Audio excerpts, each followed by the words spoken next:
Tired of Instagram suggesting every single person in your phone's contact list? Let's take back your privacy and stop Instagram from constantly sensing your contacts. First things first, unlock your phone and locate the Instagram app icon. Tap on it to launch Instagram. Once Instagram is open, navigate to your profile page. You can do this by tapping your profile picture icon located in the bottom right corner of the screen. Now look for the three horizontal lines, sometimes called a hamburger menu. In the top right corner of your profile page, tap on those lines. A menu will slide out from the side. From this menu, select Settings. It usually has a gear icon next to it. In the Settings menu, scroll down until you find Account, then tap on Account.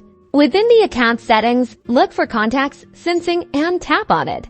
You'll see a toggle switch labeled Connect Contacts. If it's turned on, it will appear blue or green. Tap the switch to turn it off.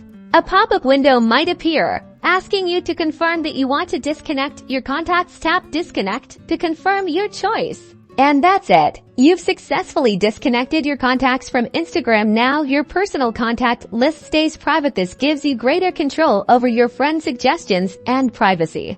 Now you can breathe easy, knowing your contacts are no longer being sent. Subscribe for more Instagram tips and tricks.